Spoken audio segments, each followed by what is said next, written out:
Stans don't always have to act like their fave's career is the Hunger Games. The key to my destiny.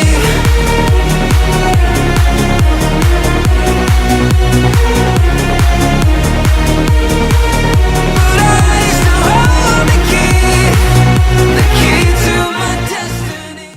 Apparently saying K-pop isn't fun anymore is now a crime. The second you mention it, stans pull out their pitchforks like, "You're just stuck in the past. You're living in nostalgia." No, I'm living in reality. What made K-pop exciting is slowly evaporating, and people are scared to admit it because it ruins their perfect little bubble. It's not about being afraid of change. Change can be good, but when that change means watered-down music, lazy concepts, and idols running on fumes just to keep up, why should we cheer for that? If the quality is dipping, we have every right to call it out. But of course, stans with God complexes can't handle anyone poking holes in their delusion. Suddenly, you're a hater, you're negative, you're dragging their faves. Nah, I'm just asking for the genre to stop looking like fast food. Hello again, Rosieries, both the day ones and the newbies. Let's get into it.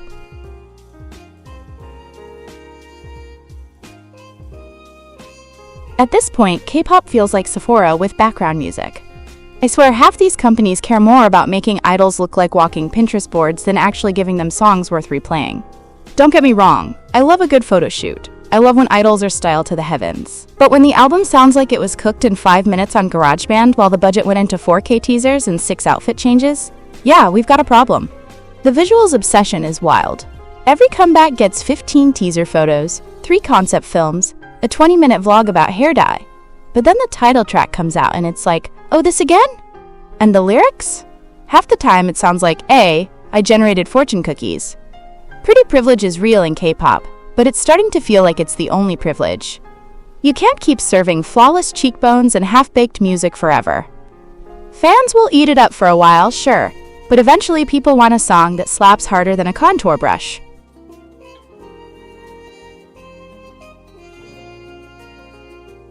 You ever notice how some of the biggest K-pop hits are basically sonic fast food? Like, sure, it fills you up in the moment, but 10 minutes later you can't even remember what you ate. These songs blow up, charts on fire, TikTok challenges everywhere, but try humming them a month later and your brain's like, 404 not found. The problem is, labels love safe formulas. They'd rather recycle the same build-up, same noisy drop, same fake epic bridge, because it guarantees streams. But safe doesn't equal timeless. Safe equals forgettable. It's like they're allergic to risk. Heaven forbid we get a song that actually makes us go, wait, what did I just hear? And yeah, I get it, companies want money, not art. But the gag is, the songs that last, the ones fans randomly cry over 5 years later, those weren't scared little cookie-cutter tracks. They had bite, they had personality. Right now, too many hits sound like they were written in bulk at some K-pop Costco.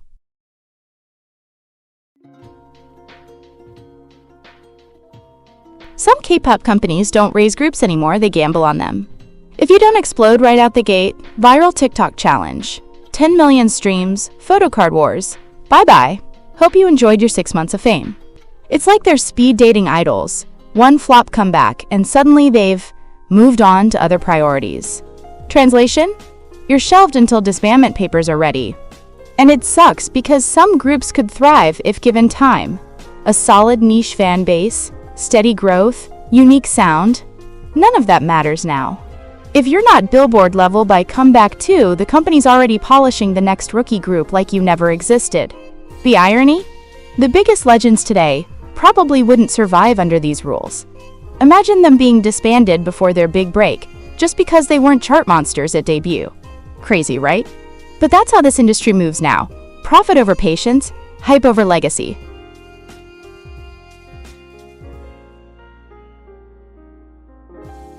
Seriously, these companies treat idols like walking ATMs. Music, merch, variety shows, endless photo cards.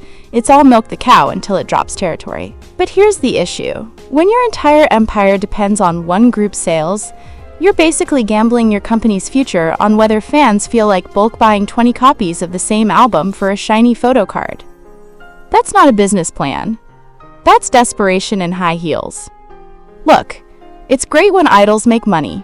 But there's a reason some labels collapse the minute their big group disbands or flops.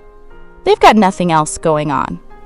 No long-term investments, no fresh ideas, just let's debut another rookie group and pray. It's giving chaos management. Meanwhile, imagine if these companies actually diversified. Film production, tech collabs, fashion brands, even something random like gaming. Not only would idols stop being worked to death just to keep the lights on, but the companies themselves would have a safety net. At the end of the day, idols shouldn't have to carry the whole building on their backs.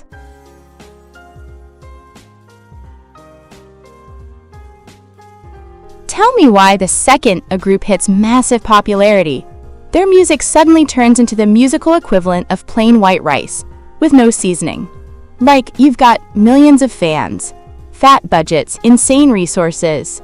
You could literally drop the weirdest, most unhinged track of your career, and people would still stream it like their rent depends on it. But instead, we get the same copy-paste formula with a slightly shinier hook and a new dance move. Congrats, you're rich and boring. It's almost like the higher the group climbs, the safer the music gets. Labels get terrified of messing with the money machine, so they play it safe every single time. That spark, that risk-taking energy that got them noticed in the first place? Gone. Replaced by the same reheated leftovers dressed up in a prettier plate. The irony? The more power and influence they gain, the less creative freedom we see. It's backwards. They could be pushing the boundaries of K-pop, setting trends no one else dares to touch. Instead, they're stuck in a loop of safe bets. And that's why the charts feel so predictable.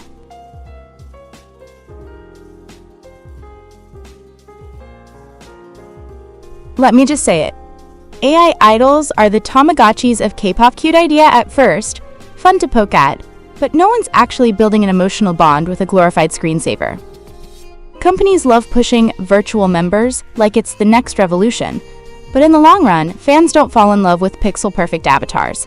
They fall in love with people tripping over their words, crying on stage, or laughing at dumb inside jokes during lives.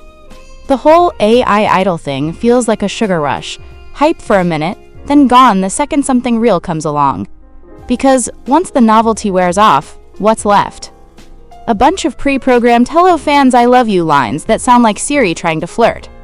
That's not fandom culture, that's tech demo cosplay. At the end of the day, K-pop thrives on human messiness. The cracked vocals, the awkward interviews, the chaotic chemistry between members. No matter how polished the algorithm gets, an AI idol can't replicate that. It's a gimmick, not the future. And gimmicks? They always expire.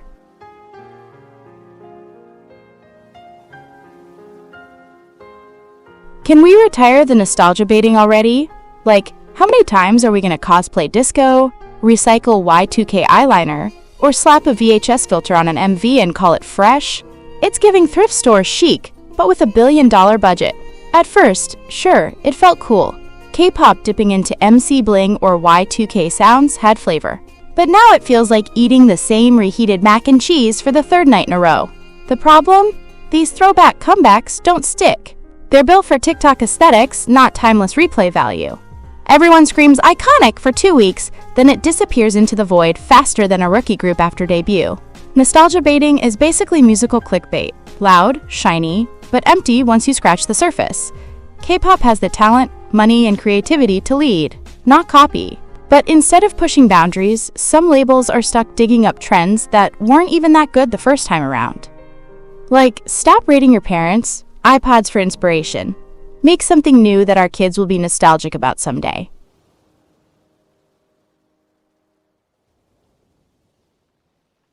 Why are we acting like every idol needs to be a full-blown entertainer by year 2? Like, relax. Some of these companies treat members like Swiss Army knives. Sing, dance, act, host a show, make a TikTok, and oh yeah, be the moral compass of the fandom too. It's exhausting to watch. The problem is, when you shove members into acting gigs or solo projects too early, the group suffers. Comebacks get delayed, promotions vanish, and fans are left scrolling Twitter wondering if the group even exists anymore. Momentum? Gone. Energy? Drained. Loyalty? Tested. And for what? So a company can flex that, "Look, our idol can do it all" badge. Not everyone needs to juggle 5 careers at once to be valuable. Fans want the group intact, the chemistry alive, the music coming. They want the moments that made them stan in the first place. Companies need to understand that forcing diversification too early doesn't build careers. It fractures them. Let members grow naturally. Let the group breathe. Stop burning your idols out for the sake of a flex.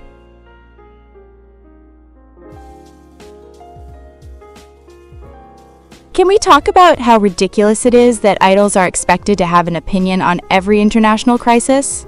But fans act like domestic politics don't exist? Like, hello, speaking up about certain issues in South Korea can literally ruin your career. Yet somehow, everyone wants to drag idols for staying quiet about something happening halfway across the world. That's not bravery, that's hypocrisy. The double standard is wild. Fans hype themselves up saying we love activism until it hits close to home and suddenly silence is mandatory. Idols aren't robots. They have to pick their battles carefully, and sometimes that means staying quiet to protect themselves. But the internet will act like silence is a moral failure if it doesn't align with your tweet thread. So yeah, demanding idols weigh in on everything while giving them a free pass on real-life risks at home? That's not fair. It's performative outrage, and it puts the pressure on people who didn't sign up to be political commentators.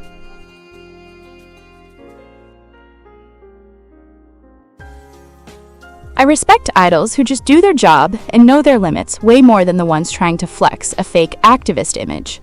It's exhausting watching people force moral stances just to please stans or make themselves look woke. You can almost smell the disingenuousness from a mile away. Some idols get it. They know their platform is huge, they know their privilege, but they also know where to draw the line. They don't need to prove to the internet that they're morally superior to be valued. They just focus on performing, creating, and being honest about what they can handle. That kind of self-awareness is rare, and honestly, way more respectable than shouting your opinions just for clout or to avoid getting canceled. I'd take an idol who's upfront, honest, and knows their limits over someone bending over backward to fit a performative moral image any day. Authenticity beats pressure, every time.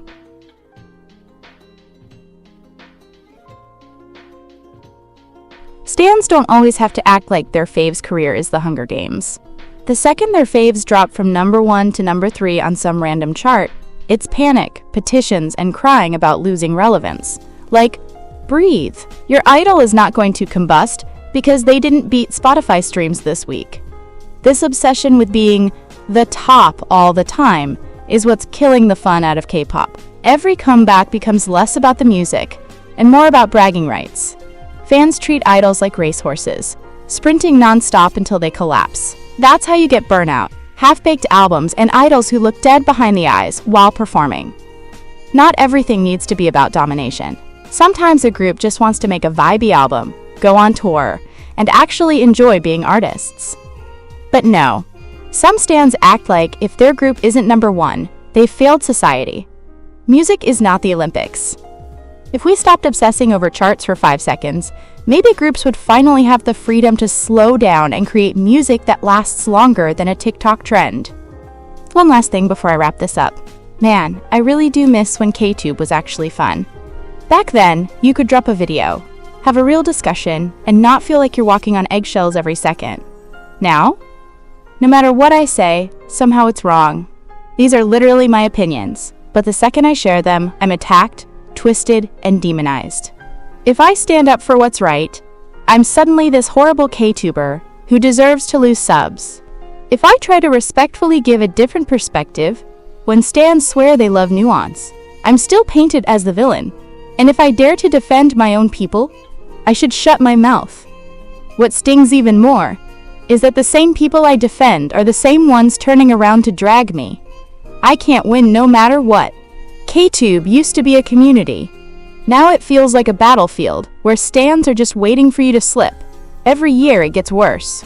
More sensitive, more offended, less joy. Anyway, if you did enjoy this video, go ahead and like, subscribe, and hit that notification bell, Rosieries. I'll see you next time. Hopefully, bye.